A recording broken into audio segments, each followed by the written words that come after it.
lot of peregrination offered by the IRS. CA का licence भी था अलग।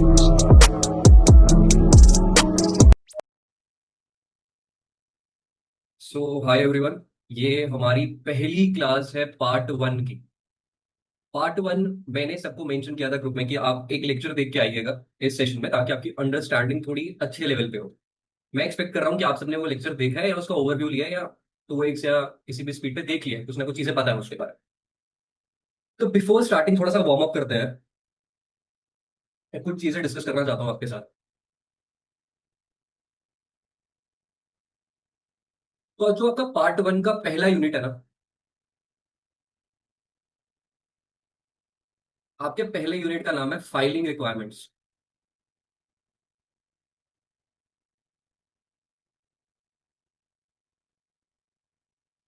ठीक है। इसके अंदर हमारे पास 6 सब यूनिट है टोटल, और उस 6 सब यूनिट के पहले सब यूनिट का नाम है preliminary work for tax returns. I guess सबको स्क्रीन विजिबल होगी, एक बारी बस मेंशन कर दो, otherwise there is problem.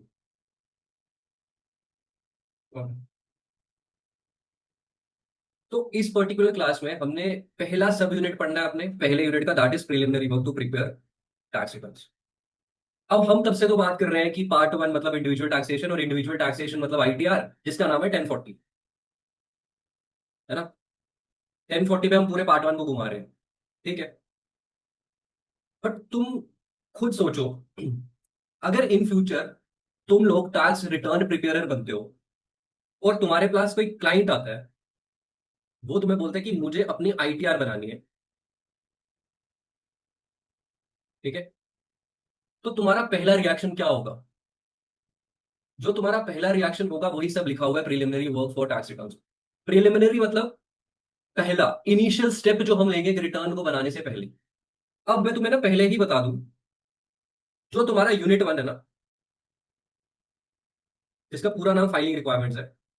Filing requirements क्यों? एक रिटर्न को फाइल करने के पहले क्या क्या रिक्वायरमेंट्स होती है, वो फुलफिल करना, ताकि हम रिटर्न को फाइल कर पाए। तुम्हारा पहला यूनिट ही सबसे बड़ा है पूरे तुम्हारे ईए पार्ट वन के करिकुलम में, which will cover at least 25% portion.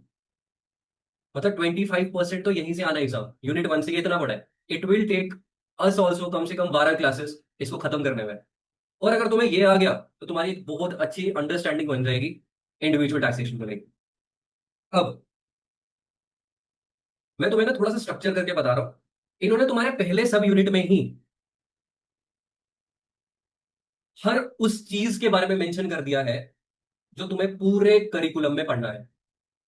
मतलब सबका एक ओवरव्यू दे दिया हुआ है। वो ओवरव्यू किस तरह दिया है? उस चीज के बारे में बिल्कुल हल्की स्लाइड से इंफॉर्मेशन देके। दूसरा, वो फॉर्म्स लिख दिए इन्होंने जो तुम्हें पूरे साल में टैक्स पेयर या टैक्स प्रिपेयर को परेशान करते हैं, उसके रिक्वायरमेंट्स हम अब पढ़ेंगे। तीसरा, जो भी इनिशियल एक टैक्स पेयर से एक्सपेक्ट करेगा कि मुझे ये डॉक्यूमेंट्स तो चाहिए और ये क्वेश्चंस मैं उसको पूछ पाऊं, वो सब भी इन्होंने यहाँ पे मेंशन कर दिया तुम्हारे पहले सब में। तो मेरा कहने का मतलब ये है कि अगर तुम यहाँ पे कोई भी ऐसी टर्म या कोई भी ऐसा टॉपिक देखो जो तुम्हें बिल्कुल ऊपर से निकल जाए, तो परेशान होने की जरूरत नहीं है, क्योंकि पहला सब यूनिट सारी चीजें एक साथ लिखने की कोशिश करेगा। क्योंकि यूएस टैक्सेशन हम बिल्कुल स्क्रैच से पढ़ना चाहते हैं, इसीलिए इस पर्टिकुलर सेगमेंट में मैं तुम्हें सारे ही फॉर्म्स, जितने भी फॉर्म्स हैं हमारे फेडरल टैक्सेशन के रिलेटेड, मतलब यहां पे मैं सिर्फ टैक्स रिपोर्टिंग फॉर्म्स की बात कर रहा हूं, जो हम पार्ट थ्री में पढ़ते आ रहे हैं। जो पार्ट थ्री में फॉर्म्स है वो हमारे कंप्लायंस के फॉर्म है बेसिकली, कि अगर कोई पेनल्टी या टैक्स में कोई परेशानी, रिप्रेजेंटेशन, हम उसकी बात नहीं कर रहे। टैक्स रिपोर्टिंग फॉर्म्स मतलब जिनके थ्रू, जिन फॉर्म्स के थ्रू हम अपना रिटर्न बनाते हैं, वहां से नंबर्स को देख के डेटा एंट्री करते हैं अपने रिटर्न पे, मतलब 1040 पे। तो टैक्स रिपोर्टिंग के बहुत सारे फॉर्म्स होते हैं, और ये बहुत सारे फॉर्म्स ही टैक्स रिपोर्टिंग के हम अपने सब यूनिट में पढ़ने वाले हैं। मुझे लग रहा है तुम्हें थोड़ा सा ओवरव्यू हो जाएगा कि हम किन चीजों के बारे में हमने इसमें बात करी। तो हमें इस पर्टिकुलर सेगमेंट में घबराने की बिल्कुल जरूरत नहीं है। अगर कुछ समझ आए नहीं आए, ये सब जो पहले सब यूनिट में लिखा होगा, ये सब इन डिटेल तुम्हारे आगे आगे पार्ट्स में, आगे आगे चैप्टर्स में कवर की गई है चीज। तो अब मैं चलता हूं तुम्हारे नोट्स पे। ये तुम्हारे पहले यूनिट के नोट्स है। दिस इज योर फर्स्ट सब unit, that is preliminary steps before preparing a tax return. ठीक है, इसको हमने इस सेशन को, क्योंकि ये बहुत बड़ा है इसका सब यूनिट, तो शायद हम आधे से ज्यादा इसमें कवर कर लेंगे। बाकी सब यूनिट्स हमारे छोटे ही हैं, पर तुम देख सकते हो तुम्हारा पहला ही यूनिट कितना बड़ा है।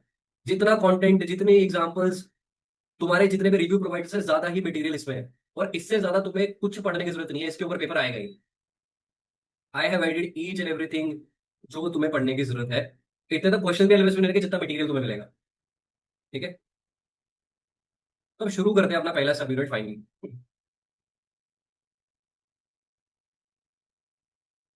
ठीक है,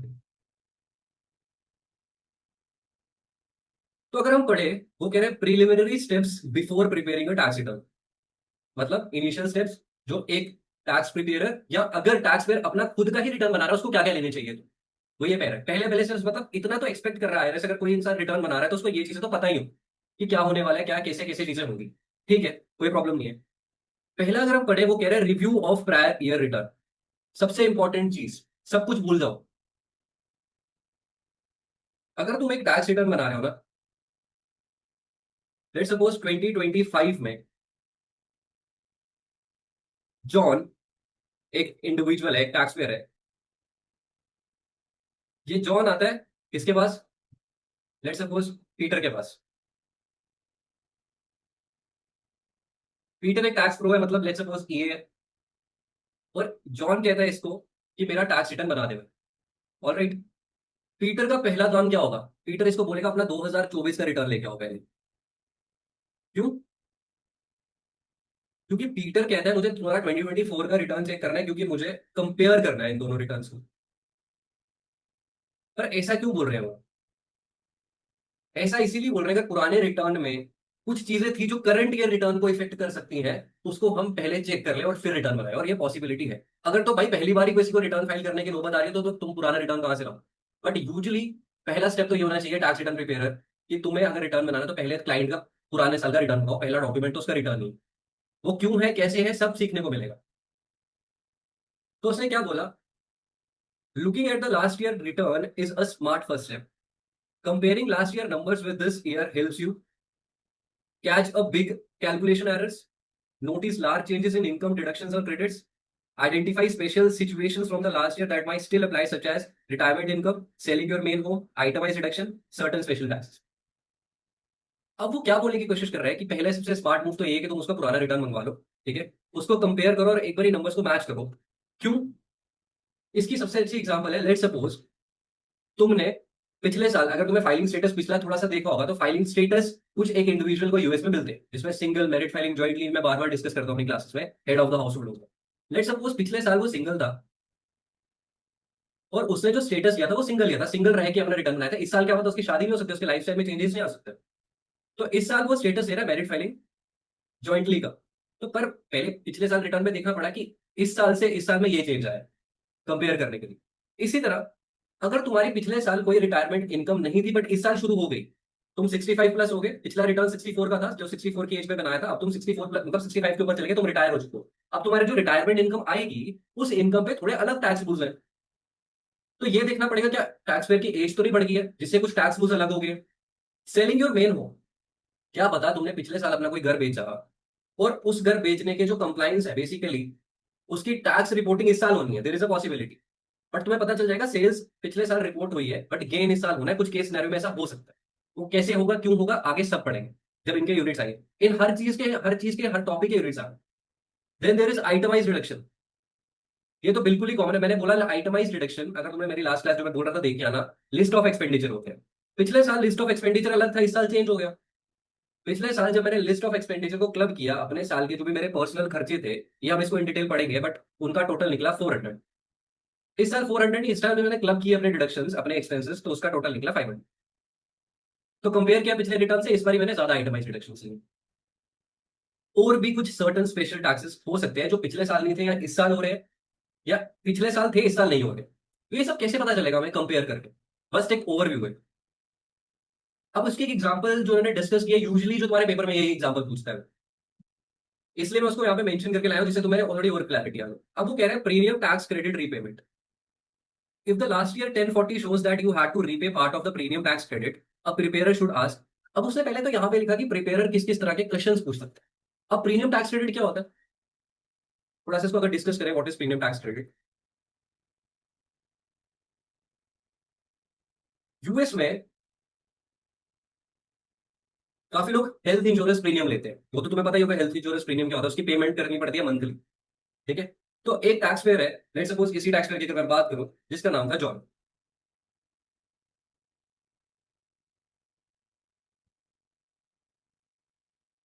जॉन ने प्रीमियम टैक्स क्रेडिट उसको मिला गवर्नमेंट से, कैसे मिला, तुम्हें सब्सिडीज सुना होगा, तो सब्सिडीज से कंपेयर कर लो।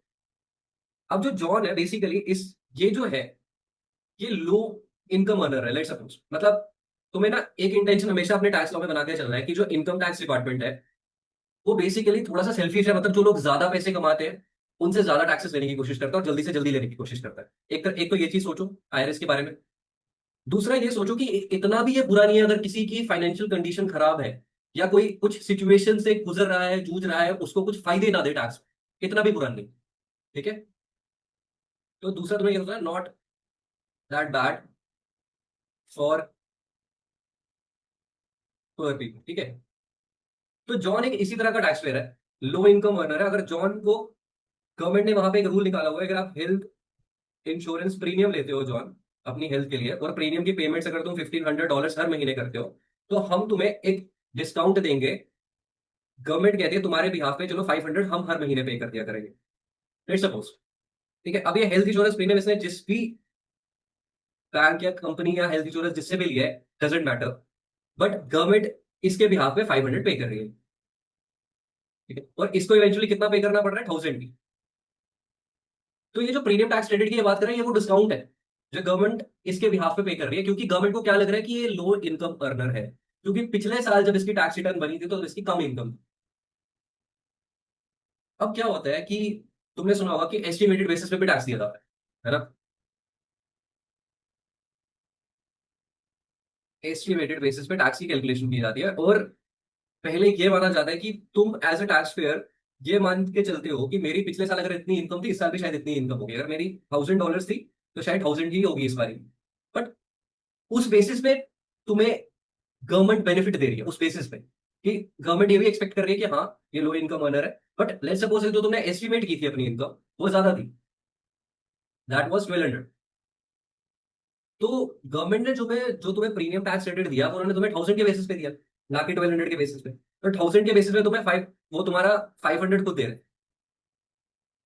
ठीक है, इसको 10,000 ले लो, इसको $12,000। और पर 12,000 अगर गवर्नमेंट को पता होता कि तुम्हारी इनकम इतनी है तो ऑब्वियसली वो इतना तुम्हें प्रीमियम टैक्स क्रेडिट नहीं देते, जाहिर सी बात है। तो ये वही वही बोलने की कोशिश कर रहे हैं कि अगर एक टैक्स प्रिपेयरर ये भी चेक करेगा जब एक रिटर्न बनाएगा, तो उन्होंने ये एग्जांपल दी, अगर टैक्स प्रिपेयरर चेक करेगा कि इस टैक्स पेयर ने पिछले साल रीपेमेंट की है, मतलब जो पिछले साल इसने गवर्नमेंट से डिस्काउंट लिया था प्रीमियम टैक्स क्रेडिट का, उसको उसको रीपे करना पड़ा था पिछले साल, क्योंकि उसने जो अपनी एस्टिमेट इनकम बताई थी उस हिसाब से वो खरा नहीं उतरा। मतलब गवर्नमेंट को लगा उतनी इनकम है, बट उतनी नहीं थी, उससे ज्यादा थी। तो उसका रीपेमेंट तुम्हें अगले साल के रिटर्न में भी करना पड़ सकता है, या पिछले साल के ही अगर तुमने रिटर्न में किया है, तो सिमिलरली टैक्स पेयर ये भी देखेगा कि वो सेम गलती ना हो इस बारी। अगर एस्टिमेटेड बेसिस पे टैक्स की कैलकुलेशन की जा रही है या इनकम की कैलकुलेशन की जा रही है, तो ये सेम जितना तुमने एक्स्ट्रा दिया है, मतलब अगर लेट सपोज ये 500 दे रही थी गवर्नमेंट 10,000 इनकम पे, पर तुम्हारी 12,000 थी, उस पे तुम्हारा सिर्फ 400 बनता था पर मंथ बेसिस। तो जो 100 तुम्हारा बनता था एक्स्ट्रा जो तुम ले रहे थे क्योंकि तुमने इनकम दिखाई थी ये वाली, वो 100 इंटू तुम 12 कर लो, दैट वुड बी 1200। तो ये 1200 को तुम्हें रीपे करना पड़ सकता है और आईआरएस लेता है फिर तुमसे। तो यही वो बोल रहे थे कि अगर रीपेमेंट है जो पिछले साल रीपे हुआ है तो इस साल सेम गलती ना हो, तो इसलिए चेक कर लो उस रीपेमेंट के, कहीं तुम फिर से वही एस्टिमेटेड बेसिस पे इनकम ना दिखाए, तुम्हारा टैक्स रिटर्न प्रिपेयर ना दिखाए और तुम्हें फिर से वो चीज फिर से रीपेमेंट ना करना पड़े। तो ये तो था प्रीमियम टैक्स क्रेडिट, मैंने जो तुम समझाया, इसका कुछ इतना इंपॉर्टेंट रोल नहीं था, बट उन्होंने यहाँ पे एग्जांपल ये दिया और उसमें भी पूछते हैं तुम्हारे एग्जाम में, तो इसलिए मैंने इसकी एग्जांपल लिखी है। बट उनका मेन क्रक्स क्या है कि एक टैक्स रिटर्न प्रिपेयर किस किस तरह के क्वेश्चन पूछ सकता है जब वो रिटर्न बना रहा है प्रिलिमिनरी बेसिस पे। तो तुम एक टैक्स रिटर्न प्रिपेयर जो तुम्हें दिमाग में रखना है, तुम पूछ सकते हो how much credit did you originally receive. ये पूछ सकते हो कि पिछले साल आपको कितना क्रेडिट ओरिजिनली मिला था, मतलब कितना डिस्काउंट मिला था। ठीक है, how much has been paid back already, क्या तुमने पहले से ही कोई वापस नहीं कर दिया government. What income estimate was used to get the credit. पिछले साल तुमने अपनी इनकम एस्टिमेट बेसिस पे दिखाई थी, तुम ये सोचो ना, इस बार टैक्स रिटर्न प्रिपेयर अलग है, पिछले साल क्या पता क्लाइंट अपना रिटर्न खुद बनाएंगे या कोई और टैक्स रिटर्न प्रिपेयर था। तो ये इस बेसिस पे क्वेश्चन उससे क्वेश्चन कर सकता है कि तुमने कितनी इनकम पिछले साल एस्टिमेटेड बेसिस पे दिखाई थी, ताकि मैं इस साल नहीं दिखाऊं। और did you get any premium tax credit this year? क्या तुम्हें इस साल भी तो कोई टैक्स क्रेडिट नहीं मिला है? तो ये वो पिछले रिटर्न पे देख रहा है। अब तुम सोच रहे हो कि एस्टिमेटेड बेसिस पे क्यों लिखा है बार बार। ये पढ़ेंगे, इस सब के बारे में पढ़ेंगे कि एस्टिमेटेड बेसिस पे भी टैक्सेस की पेमेंट करनी पड़ती है। ठीक है।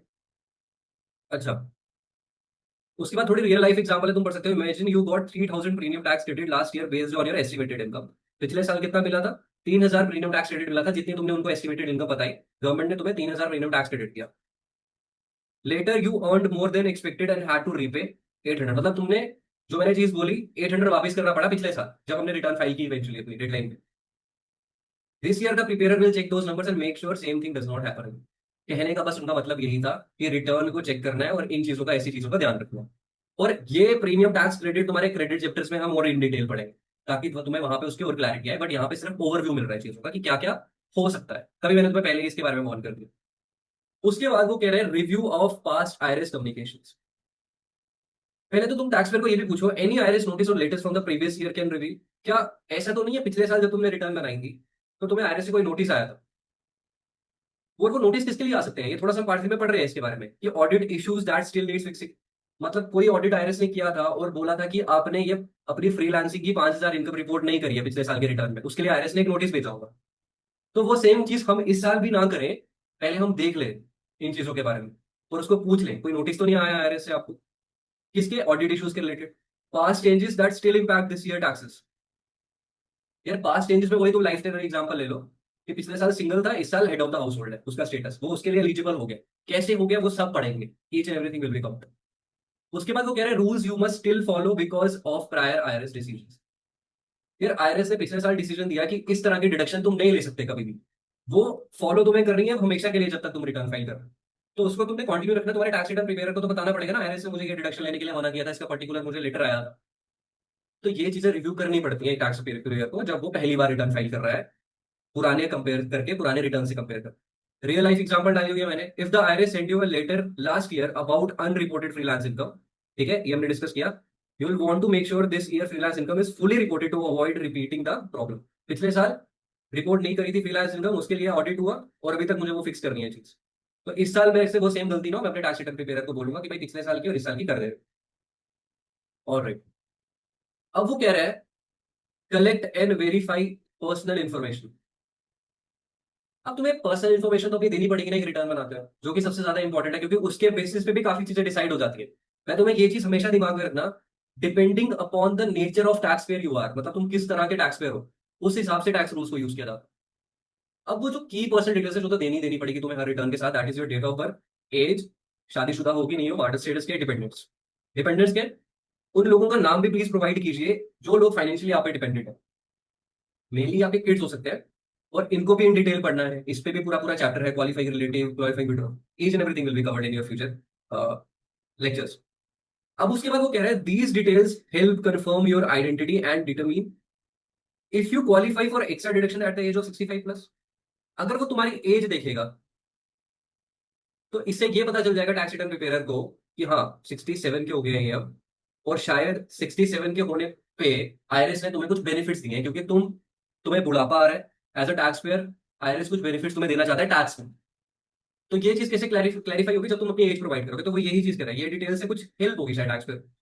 विच रिटायरमेंट इनकम रूल्स अप्लाई। अब कोई अगर इंडिविजुअल रिटायर हो जाता है, जब मैं देखूंगा उसकी एज, अगर आईआरएस ने रूल बनाया होगा अगर आप 65 एज के ऊपर चले जाते हो तो सोशल सिक्योरिटी का विड्रॉल इस तरह होगा, कुछ भी रूल्स हो सकता है।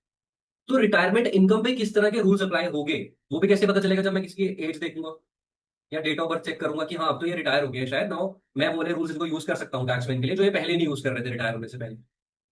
Who you can claim as a dependent obviously. अब डिपेंडेंट कौन लोग हैं? जो तुमने गवर्नमेंट को फ्लरिश करके बताया, मतलब गवर्नमेंट को बताया कि ये लोग मेरे पे डिपेंडेंट है, उसमें से आईआरएस कितनों को डिपेंडेंट मान रहा है, वो आईआरएस अपने हिसाब से चेक करेगा, उसके रूल्स भी हमें दे रखे हैं जो हमने आगे पढ़ने।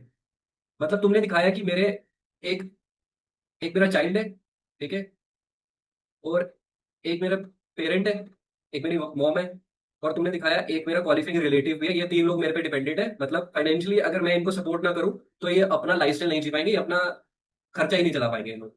तुमने as a taxpayer government को बताया, आईआरएस को बताया, डिपेंडेंट्स में तुम सबको मेंशन करोगे जो लोग तुम पे डिपेंडेंट। अब तुम इसको क्लेम किसको कर सकते हो, मतलब आईआरएस किस पे डिपेंडेंट मानेगा, वो आईआरएस पे है। वो रूल्स हमने पढ़ने हैं कि एक डिपेंडेंट को कैसे क्लेम किया जाता है, वो तुम्हारे यूनिट 1 में ही आएगा। तो उसके बाद वो कह रहे हैं government issued photo ID is the best. अगर तुम गवर्नमेंट इशूड फोटो आईडी दे दोगे, सिंपल सी बात कर रहा है, तो वो बेस्ट प्रूफ है जिससे उसे इन सब चीजों के बारे में पता चल जाए। रियल लाइफ एग्जांपल डालिए कि if a taxpayer turns 65 this year, the preparer can add the extra standard deduction but only if the date of birth is correct in the records. बिल्कुल सही बात है। टैक्स रिटर्न प्रिपेयर ने देखा कि 66 के हो गया टैक्स पेयर, और जैसे तुम्हारी 65 के ऊपर एज बढ़ती है तो तुम्हें एक्स्ट्रा स्टैंडर्ड डिडक्शन मिलती है, मतलब जितना अमाउंट स्टैंडर्ड डिडक्शन का दे रखा है उससे ज्यादा मिलता है। तो ये चीजें कैसे पता चलेगी, जब तुम पर्सनल इन्फॉर्मेशन को वेरीफाई करोगे। स्टिल इट्स एन ओवरव्यू, बस कोर्स शुरू हुआ है, तो as a tax return preparer क्या क्या एक्सपेक्ट कर रहे हैं आईआरएस कि ये चीजें तो पता होनी चाहिए हमें। उसके बाद वो कह रहे हैं डिटरमिन इमिग्रेशन सिटीजन स्टेटस। यहां से तुम्हारा एक एमसीक्यू क्वेश्चन आना है, ठीक है, और इसको हम आराम से पढ़ेंगे थोड़ा। Anyone who isn't a US citizen is considered an alien. Most alien are non resident aliens unless they. अब तुम बोलोगे एलियन क्या है, एलियन सुन के तुम्हें एलियन याद आ रहे हो? नहीं, बेसिकली टैक्स में टैक्स पर्पसेस के लिए जो एलियन वर्ड है ना, उसका मतलब है फॉरेनर। मतलब यूएस के लिए अगर मैं इंडिया से, तो मैं फॉरेनर हूं ना यूएस के लिए, तो वो हमें एलियन बुलाएंगे टैक्स पर्पसेस के लिए। तो अगर एलियन दिमाग में आएगा तो मतलब सोचना यूएस के लिए फॉरेन। वो कह रहे हैं anyone who isn't a US citizen is considered an alien. जो ऑब्वियसली यूएस सिटीजन नहीं है वो तो एक एलियन है। Most aliens are non resident aliens unless they. अब ये चीज देखो, सबसे पहले तो मैं तुम्हें जो यहाँ पे अभी बताने जा रहा हूँ, ये इसके रिलेटेड तुम्हें कोई वीडियो नहीं मिलेगी यूट्यूब पर, और इसी में सबसे ज्यादा कंफ्यूजन होता है। अब यूएस सिटीजन और यूएस रेजिडेंट,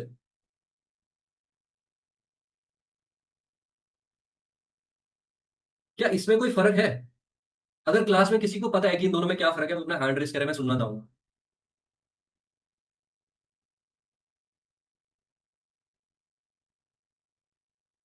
यस नहीं? सो सर बेसिकली इन दोनों में ये डिफरेंस है कि यूएस सिटीजन उसका इकोनॉमिक इंटरेस्ट उस कंट्री में लाई करता है, और यूएस रेजिडेंस वो है जिसका इकोनॉमिक इंटरेस्ट उस कंट्री में नहीं लाई करता, मतलब वो वहां पे आगे फॉर द टाइम बिंग रह रहा है, ठीक है, एज अ रेजिडेंस रह रहा है, उसका इकोनॉमिक इंटरेस्ट दूसरी किसी और कंट्री में लाई कर रहा है। बेटा मतलब बेटा कि उसके क्लोज। रिलेटेड कोई भी और, जैसे सपोज उसके कोई और वो डिपेंडेंट कह सकते हैं कि किसी और कंट्री में उसका इकोनॉमिक इंटरेस्ट लाइन। बेटा you are close, 80%, you are very close. Good answer. या ठीक है, जैसे अभी गगनदीप ने बोला वहीं से कंटिन्यू करता हूँ मैं। अब पहले तो हम ये समझ लेते हैं, अगर बिल्कुल मैं बेसिक लेवल पे बात करूं, मतलब जो इंसान जिसका बर्थ ही यूएस का है वो यूएस सिटीजन है, इतना तो हमें देख के पता चल गया होगा। बट यूएस रेजिडेंट के लिए डजेंट मैटर, ऐसा कुछ नहीं हो। दूसरा, जिसके पेरेंट्स यूएस के हैं, और तुम अगर कहीं बाहर भी रह रहे थे इंडिया, पर तुम्हारे पेरेंट्स यूएस के थे, still you are US citizen. अब अगर मैं रेजिडेंट पे आऊं, मतलब रेजिडेंट का ये मतलब है, रेजिडेंट जरूरी नहीं है कि यूएस सिटीजन हो सकता है। रेजिडेंट बेसिकली टैक्स पर्पसेस के लिए,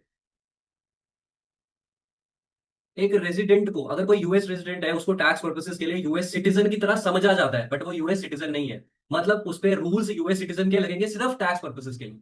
मतलब वो भी उसकी तरह 1040 फाइल करेगा, वर्ल्ड वाइड इनकम पे टैक्स देगा जहां जहां भी कमाएगा। बट मेरी बात ध्यान सुना, मैंने बोला यूएस रेजिडेंट टैक्स पर्पसेस के लिए सिमिलरली यूएस सिटीजन की तरह ही यूज होगा।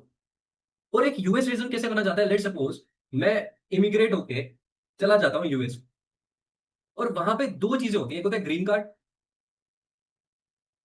और सेकेंड होता है सब्सटैंशियल प्रेजेंस टेस्ट। और मैं इन दोनों में से अगर किसी भी एक चीज को अचीव कर लेता तो मैं यूएस रेजिडेंट बन जाता उनके लिए, और मेरे पर सीधा सीधा यूएस सिटीजन के जैसे रूल्स लगना शुरू हो जाते हैं। किसके लिए? सिर्फ टैक्स पर्पसेस के लिए। ऑन द अदर हैंड, अगर हम टैक्स पर्पसेस की बात करें, टैक्स पर्पसेस की बात ना करें, तो यूएस सिटीजन के पास बहुत सारी चीजें होती हैं, जैसे वोटिंग राइट। इसकी एक एग्जांपल दे रहा हूँ बस मैं तुम्हें, जो एक यूएस रेजिडेंट के पास नहीं होता अनटिल अनलेस वो यूएस सिटीजन नहीं होता। तो क्या एक यूएस रेजिडेंट यूएस सिटीजन बन सकता है? हाँ बन सकता है, बट बहुत मुश्किल है, और वहां पे हमने नहीं जाना। इनका अपना प्रोसीजर है, कुछ 5 साल तक रहोगे, किसी से शादी कर लोगे, एंड अलॉट कि आप वहां के यूएस सिटीजन बन जाओगे। बट अगर तुम सिर्फ यूएस रेजिडेंट भी हो तो वो कह रहे हैं कि भाई इनकम पे टैक्स तुम्हें उसी तरह देना पड़ेगा जैसे एक यूएस सिटीजन देता। ठीक है, और एक यूएस रेजिडेंट कैसे कोई बन जाता है जब उसके पास ग्रीन कार्ड होता है, और ग्रीन कार्ड उनका अपना तरीका है देने का।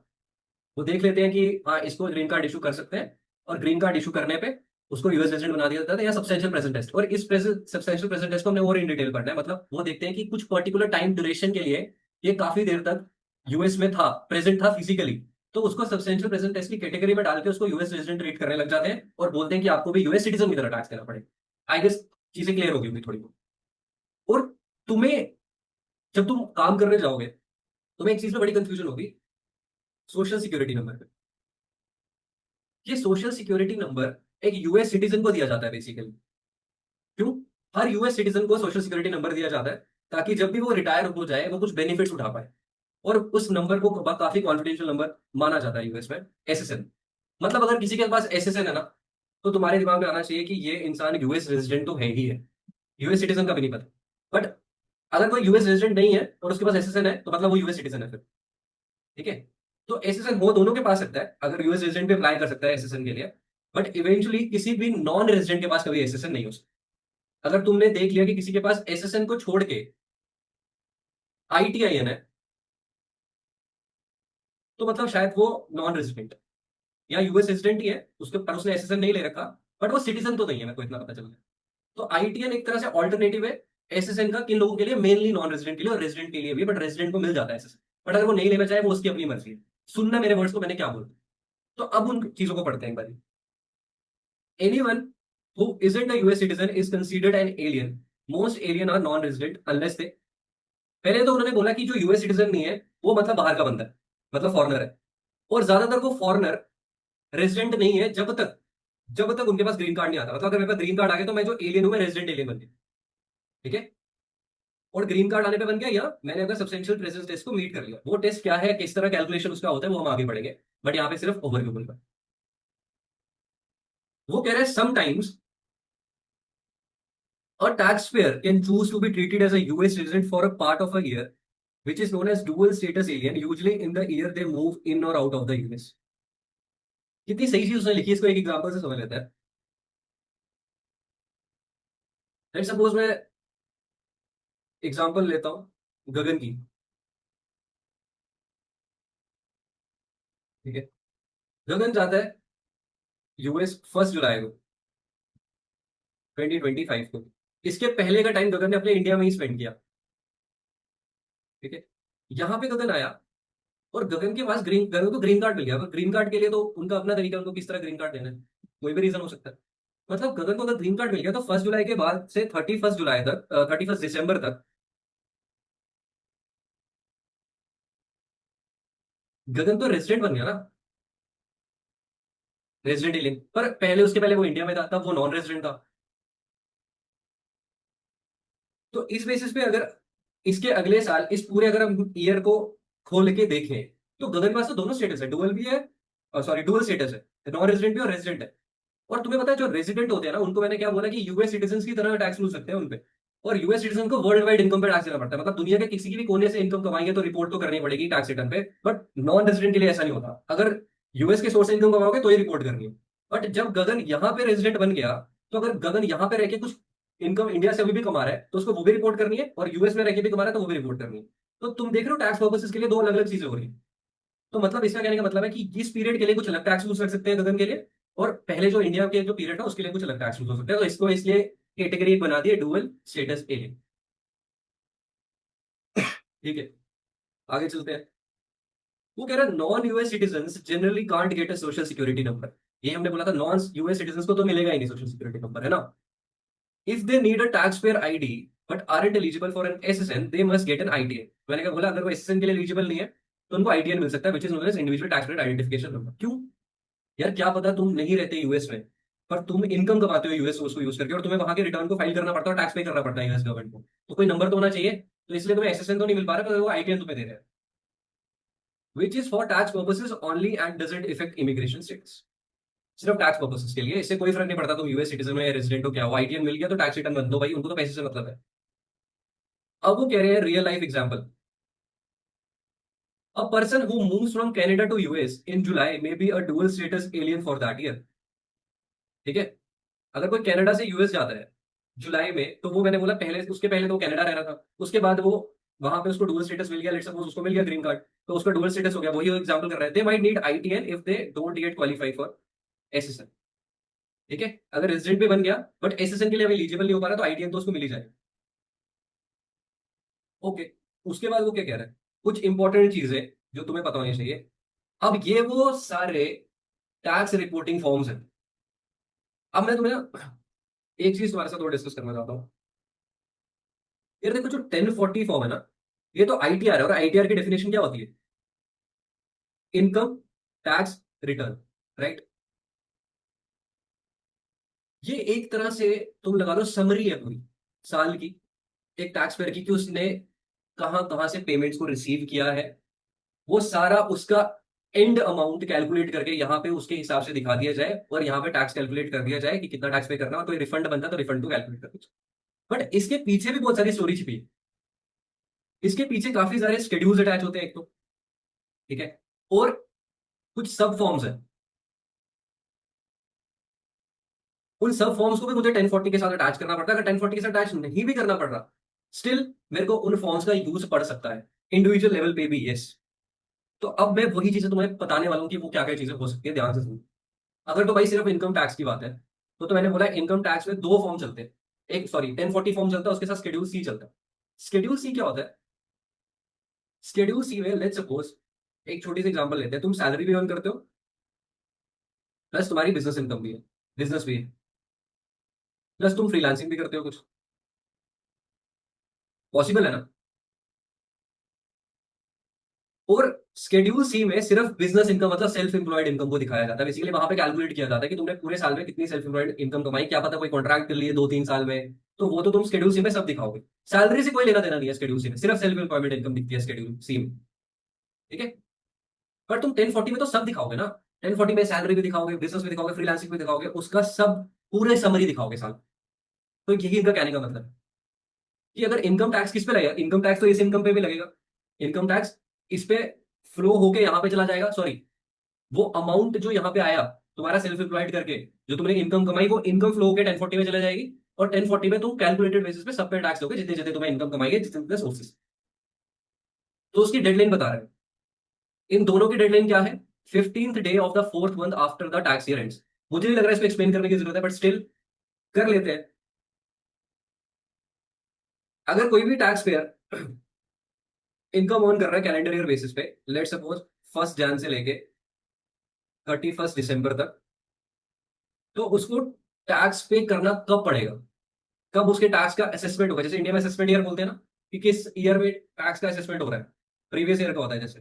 तो यहाँ पे कैलेंडर ईयर जैसे फॉलो हो रहा है 1 जन टू 31 दिसंबर, इसको तुम्हें अगले साल 15th day of the fourth month, मतलब 15 अप्रैल के पहले टैक्स की पेमेंट करनी पड़ेगी, और रिटर्न भी फाइल करना पड़ेगा इसके पहले। ये बस एक ओवरव्यू है, क्या इसमें कुछ चेंजेस हो सकते हैं, हम पढ़ेंगे उसके बाद।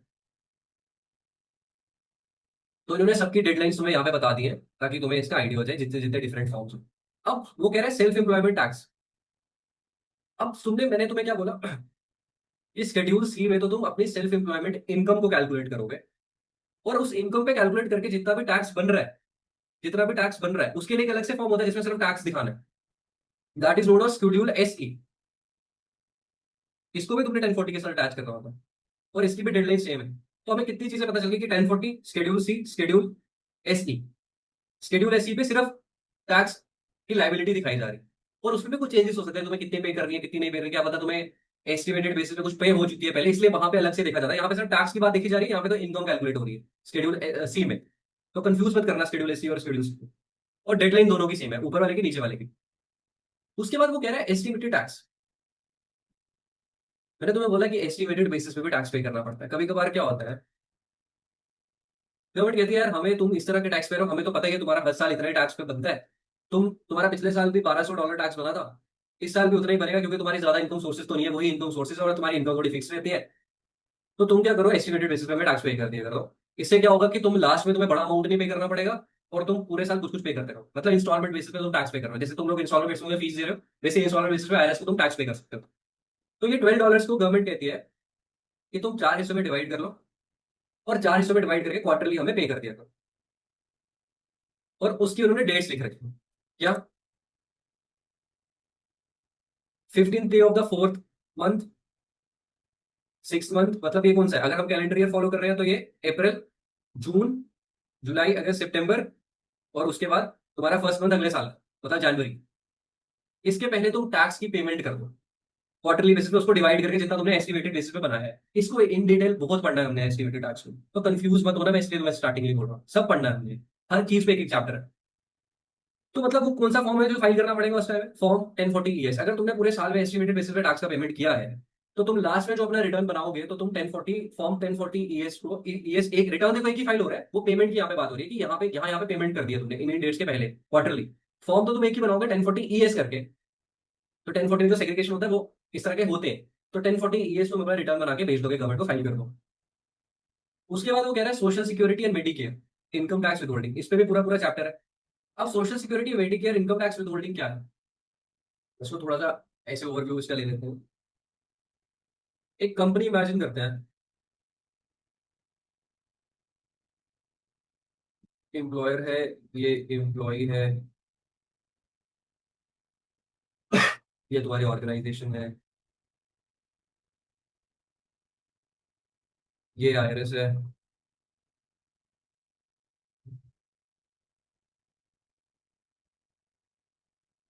अब एम्प्लॉयर तुम्हें हर मंथ देता है सैलरी, ठीक है? 12 के 12 महीने से तुम्हें सैलरी दी, हर महीने वो सैलरी तुम्हें देता था। और उस सैलरी में से वो कुछ डिडक्ट करता था। वो क्या डिडक्ट करता था? एक तो तुम्हारा इनकम टैक्स खुद ही डिडक्ट कर लेता था। मतलब ये अथॉरिटी IRS ने एक एम्प्लॉयर को दे रखी है कि इस एम्प्लॉय को लास्ट के साल में इतना टैक्स एक साथ ना पे करना पड़े। इससे पहले तुम हर जो भी इसको सैलरी करते हो उसमें से ना इनकम टैक्स विदहेल्ड कर लिया करो, जैसे TDS, तुम उसकी एग्जाम्पल है, ठीक है? इनकम टैक्स विदहेल्ड करता था, प्लस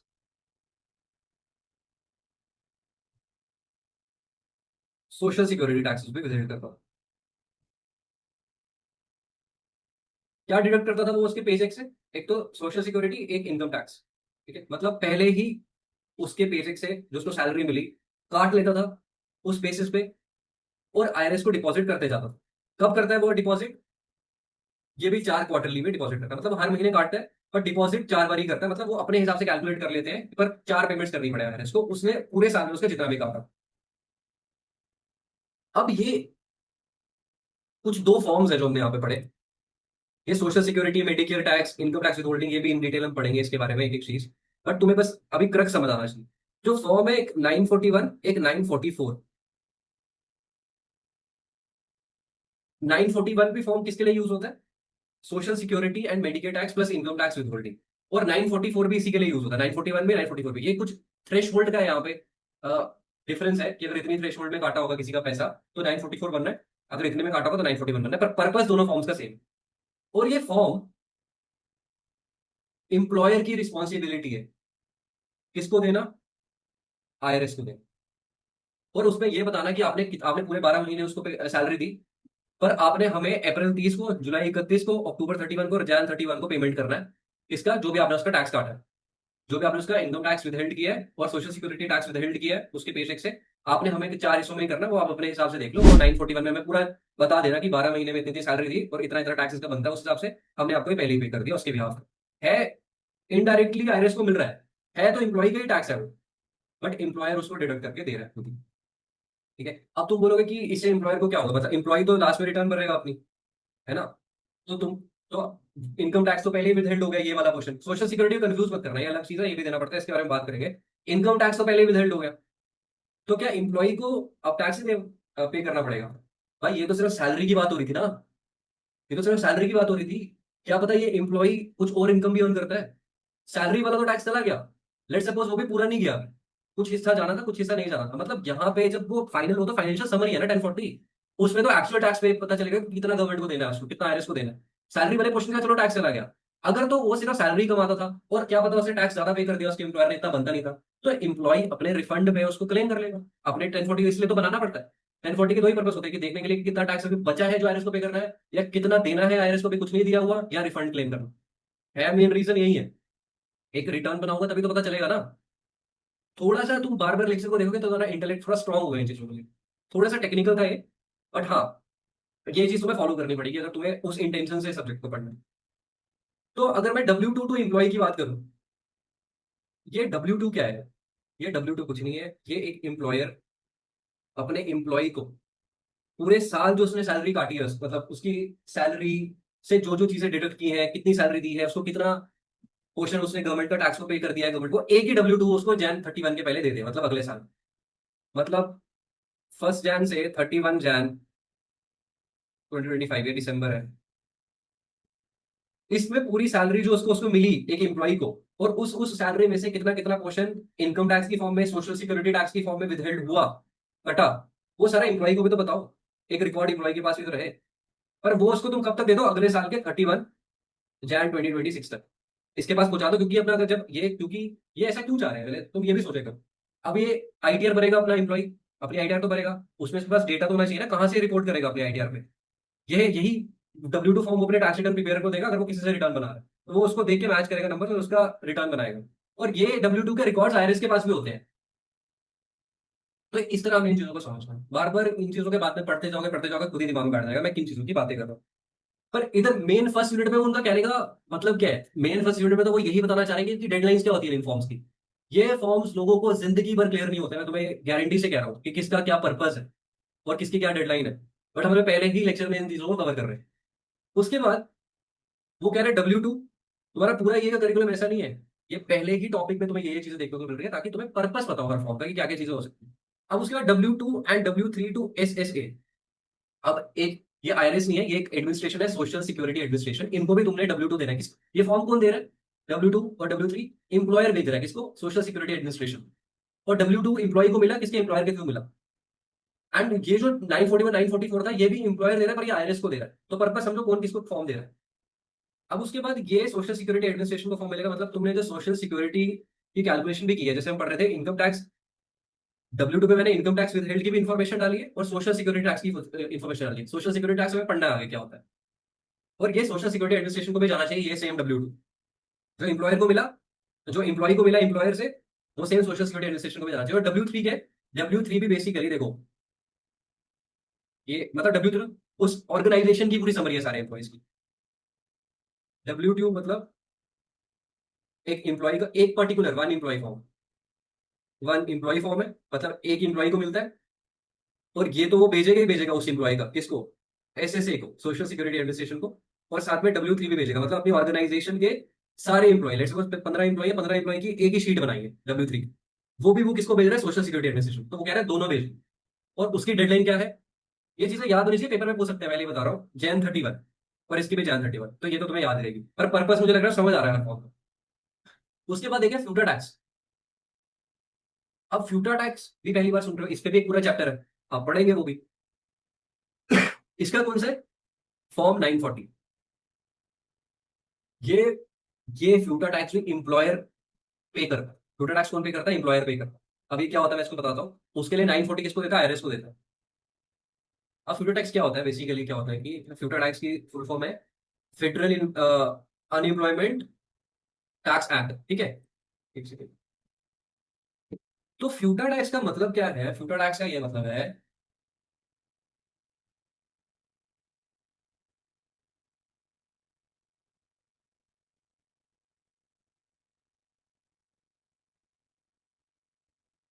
एक ऑर्गेनाइजेशन में एक एम्प्लॉयर, मतलब अगर तुम एम्प्लॉयर हो तो मतलब तुम्हारे नीचे एम्प्लॉयज काम कर रहे हैं ना, तो मतलब एम्प्लॉयमेंट जनरेट करते हो।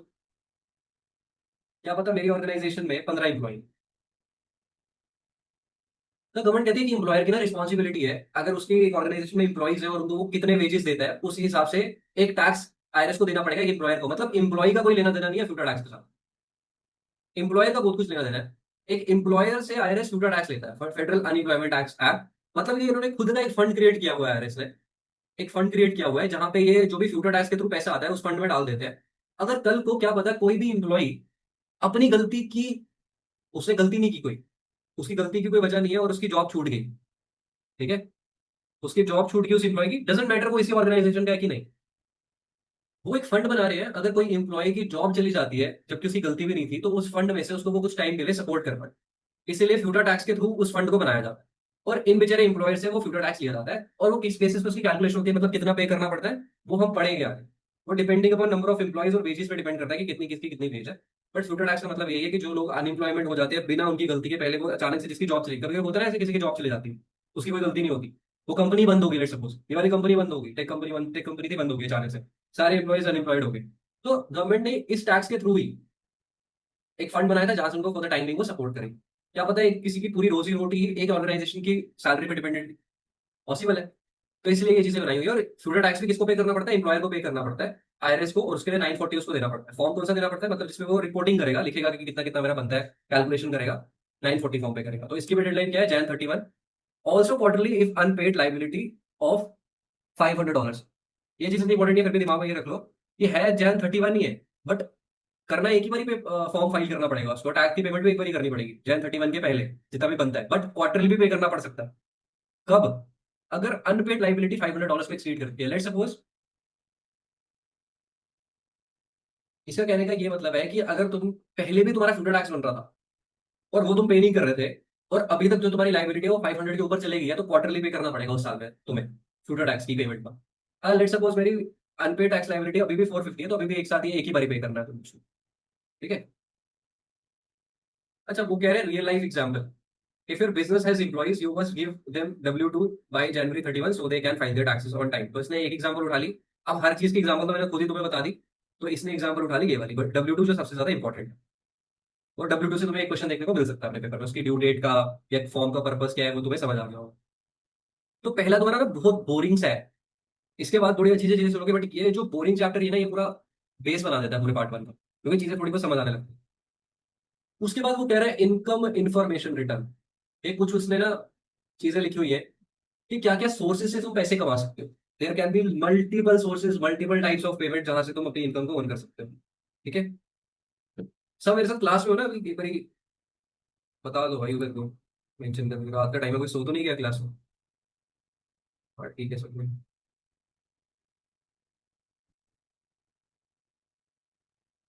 ओके।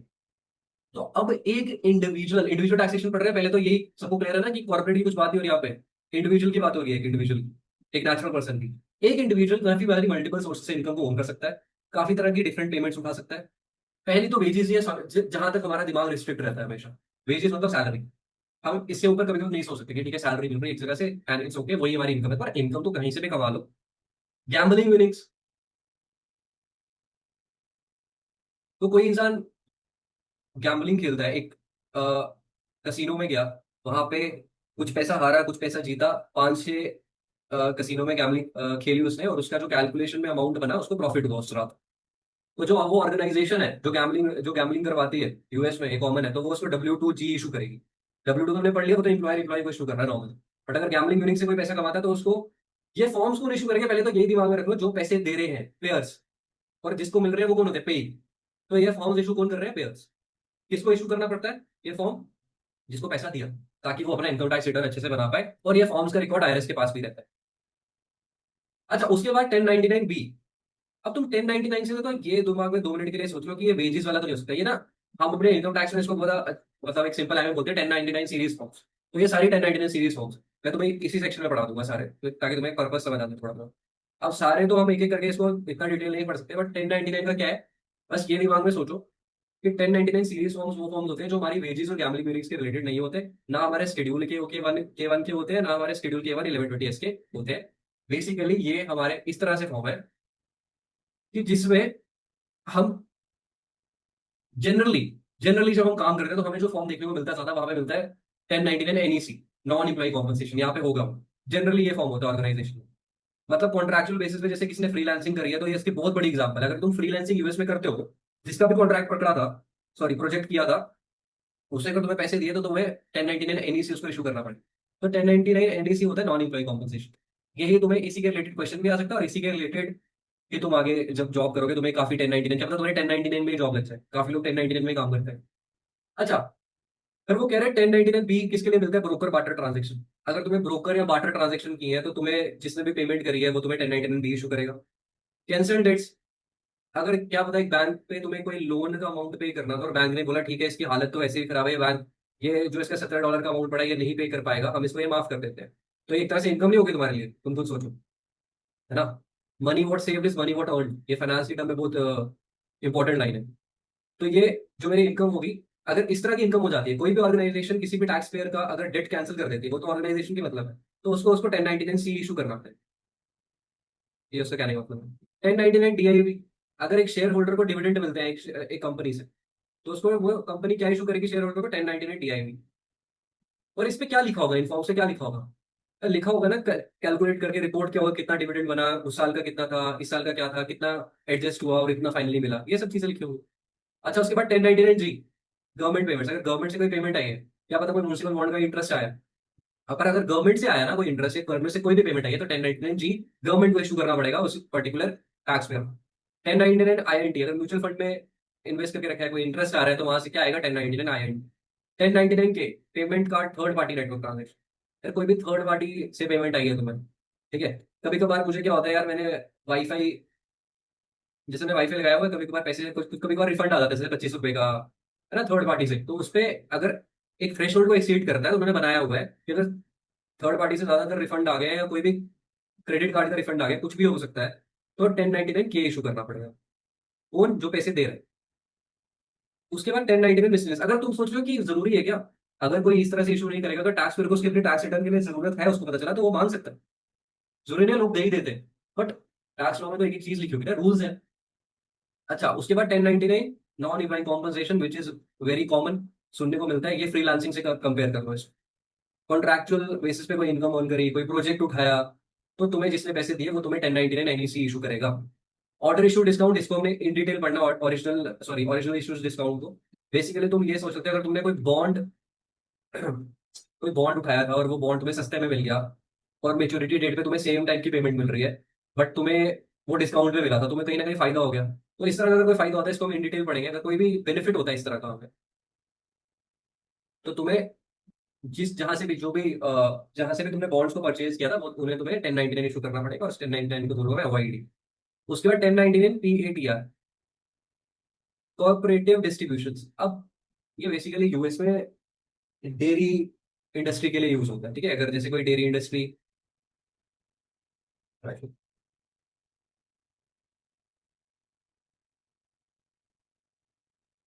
चलो उसके बाद जैसे 1099 पीएटीआर मतलब कोऑपरेटिव डिस्ट्रीब्यूशन, जैसे कोई डेयरी इंडस्ट्री, भाई ऐसे कमेंट सेक्शन में प्लीज मुझे से मतलब ये करो, डिस्ट्रैक्ट हो ज्यादा दिमाग। अच्छा, 1099 पीएटीआर मतलब कोऑपरेटिव डिस्ट्रीब्यूशन, अगर तुम कोई डेयरी इंडस्ट्री में हो और उस dairy industry, particular dairy industry से किसी कंपनी के शेयर्स को परचेज किया हुआ है और उस शेयर्स पे कुछ इंटरेस्ट आया, कुछ प्रॉफिट हुआ है, इस बेसिस पे तो 1099 पीएटीआर इशू करेगा कौन, वो पेयर। उसके बाद 1099 क्यू, एजुकेशन प्रोग्राम पेमेंट्स, अगर लेट्स सपोज, ये एक एक चीज जो मैं डिटेल में पढ़ा रहा हूँ ना, no one will teach you these forms in detail, कोई नहीं पढ़ाता इतनी डिटेल में इसको, ठीक है, पर स्टिल मैं तुम्हें बता रहा हूँ ताकि तुम्हें क्लैरिटी है, और इनका कोई ऐसा जितना यूज नहीं, क्योंकि जैसे जैसे तुम आगे पढ़ोगे, जैसे जैसे हम आगे आगे जाएंगे, हमें मेन कॉन्सेप्चुअल क्लैरिटी होगी, और पहला लेक्चर बोरिंग है but we have to study, this is our subunit 1, और यहाँ से एक दो क्वेश्चन आ सकते हैं। अब उसके बाद 1099 क्यू क्या है, एजुकेशन प्रोग्राम पेमेंट्स। बेसिकली अगर कोई भी स्टूडेंट है और उस स्टूडेंट के कॉलेज की फीस के लिए तुम एक फंड बना रहे थे और वहां पे पेमेंट आ रहे थे और तुमने वहां से विड्रॉ किया, उस किसी भी बैंक में तुमने वो पेमेंट प्रोग्राम बनाया होगा और वहां से अगर तुम्हें पेमेंट आया है, तुमने वहां से विड्रॉल किया होगा, मतलब वहां से तुम्हें पेमेंट आया, अगर वैसा कोई पेमेंट आएगा तो वो ऑर्गेनाइजेशन या वो बैंक जहां पे भी तुमने फंड बनाया था अपने बच्चे की स्टूडेंट की फी को पे करने के लिए, कॉलेज की, जस्ट एग्जाम्पल, तो तुम्हें 1099 क्यू को, वो तुम्हें 1099 क्यू इशू करेगा। देन इसी 1099 आर पेंशन एन्युटीज आईआरए डिस्ट्रीब्यूशन, अगर तुम्हें कोई पेंशन आई है, कोई एन्युटी आई है, कोई आईआरए डिस्ट्रीब्यूशन आई है, मतलब आईआरए डिस्ट्रीब्यूशन भी हम आगे पढ़ेंगे, पेंशन भी पढ़ेंगे, एन्युटी भी पढ़ेंगे। अब आईआरए मतलब एक इंडिविजुअल अपना रिटायरमेंट अकाउंट बनाता है, एक फंड बनाता है जिसमें ओवर द टाइम वो कुछ पैसे डालते रहता है, और वहां से अगर तुमने विड्रॉ किया, तो यहाँ से समझ लो अगर ये सारे विड्रॉल के हैं, अगर तुमने कोई फंड्स बनाए थे और वहां से कुछ विड्रॉ किया अमाउंट, तो वहां से जब विड्रॉ जहां पे भी फंड बनाया होगा वो ऑर्गेनाइजेशन तुम्हें 1099 ये वाला इशू करेगी। उसके बाद रेंटल रियल एस्टेट सेल्स, ठीक है, अगर तुम्हें रियल एस्टेट में कोई प्रॉपर्टी बेची है, तो जो टाइटल कंपनी होती है ना, जो पूरा पेपर वर्क करती है किसी का, अब जैसे मैंने एक लैंड को सेल किया, ठीक है, एक टैक्स पेयर ने एक लैंड को सेल किया, और इसका जो पेपर वर्क किया जिस भी कंपनी ने, उसने पूरा देखा कि हाँ इस लैंड की इतनी वैल्यू थी, इसका बेसिस इतना था, इतने पे इसको सेल किया गया, और इसका सेलिंग प्राइस जितना भी आया इसको गेन हो गया 10,000 का, और सारा पेपर वर्क होता है। और वो पेपर वर्क एक टाइटल कंपनी करती है। वो टाइटल कंपनी क्या इशू करेगी? 1099 एस। ठीक है, और उसके बाद 1099 एस से हेल्थ सेविंग अकाउंट, और ये सारे विड्रॉल्स के हैं। अगर तुम विड्रॉल से पैसा उठा रहे हो तो 1099 ये वाले रहेंगे। अब ये हेल्थ सेविंग अकाउंट में भी मैंने कुछ पैसे डाला हो सकता है, मैं वहां से विड्रॉ करता हूँ, और उस विड्रॉल पे उनको मेरे को ये इशू करना पड़ेगा। इसको इन डिटेल कोई जरूरत नहीं है था समझने की, जस्ट एन ओवरव्यू, बट पता होना चाहिए 1099 सीरीज का क्या मतलब होता है, जो हमारी वेजेस नहीं है, या गैम्बलिंग यूनिक्स नहीं है, या ये वाले स्केड्यूल्स नहीं है। और इसमें सबसे कॉमन जो मैंने बताया जहां से क्वेश्चन बनेगा, दैट वुड बी 1099 एनईसी। 110% यहाँ से क्वेश्चन बनेगा, और पेपर में आने के बहुत ज्यादा चांसेस। उसके बाद शेड्यूल केवल। अब जैसे अगर कोई पार्टनर है एक पार्टनरशिप में, जिसको हमने इन डिटेल आगे पढ़ना है, अगर कोई पार्टनर एक पार्टनरशिप में जिसका इंटरेस्ट है, वो वहां से अपना प्रॉफिट शेयर उठाता है, अगर वो वहां से प्रॉफिट शेयर उठाता है तो वो पार्टनरशिप उसको K1 इशू करती है, जब भी उसको पेमेंट करती है। K1 एक ऐसा शेड्यूल है जो एक पार्टनरशिप एक पार्टनर को इशू करता है, बस इतना भी दिमाग में रखना। और K1 1120 मतलब अगर एस कॉर्पोरेशन में तुम शेयर होल्डर हो, हमने पढ़ा है कि यूएस में दो तरह की कॉर्पोरेशन है, सी कॉर्पोरेशन, एस कॉर्पोरेशन। अगर एस कॉर्पोरेशन में तुम अगर शेयर होल्डर हो, तो वो एस कॉर्पोरेशन तुम्हें शेड्यूल K1 इशू करेगी। क्रक्स जो हमने समझा वो बस ये समझा कि ये फॉर्म सारे पेयर्स पे को देते हैं, और कुछ इसमें विड्रॉल वाले फॉर्म्स थे कि जब कोई विड्रॉ करता है अमाउंट तो तभी भी उसको 1099 इशू करना पड़ता है। मेनली कौन सा जो आगे देखने को मिलेगा जब जॉब करोगे, सिर्फ W2 और 1099 एनईसी, ये तुम्हें देखने को मिलेगा अपनी प्रोफाइल्स पे। और ये दो काफी इंपॉर्टेंट है, शेड्यूल K1, 1065 को 1120 एस। अगर तुम एक रियल लाइफ एग्जांपल यहाँ से पढ़ लोगे, if you win 2000 at a Casio, you likely receive a W2G form and must report those winnings on a tax return. अगर तुमने कसिनो से जाके 2000 रुपए जीता, तो तुम्हें कसिनो वाले कौन सा फॉर्म देंगे? W2G पे। क्यों? आईआरएस को इससे क्यों मतलब है? क्योंकि जब हम मेरे रिटर्न बनाएंगे यहाँ से ही तो डेटा एंट्री करेंगे, अपने टैक्स प्रिपेयर को ये इशू करेंगे। तो आई गेस ये क्लास में कुछ तो तुम्हारे दिमाग में चीजें गई होंगी कि इनिशियल बेसिस पे इतना एक्सपेक्ट करता है आईआरएस की एक टैक्स रिटर्न प्रिपेयर को पता हो, और एक टैक्स पेयर को भी पता हो। ठीक है, अब किसी को कोई डाउट है तो वो कमेंट सेक्शन में लिख सकते हैं, and I will respond. Then we will wrap up this class. Class काफी लंबी हो गई है ये वाली, और आपका सब यूनिट वाली ही सबसे ज्यादा बड़ा है। किसी को कोई डाउट है? Peter, do you have any doubt? Prashant, sorry Prashant, आपको कोई डाउट है? ठीक है। हिदायत, कोई डाउट? गुलरेज भी कोई डाउट?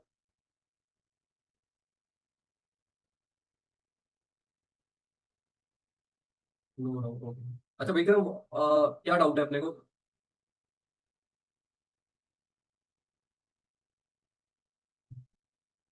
विक्रम क्या डाउट है?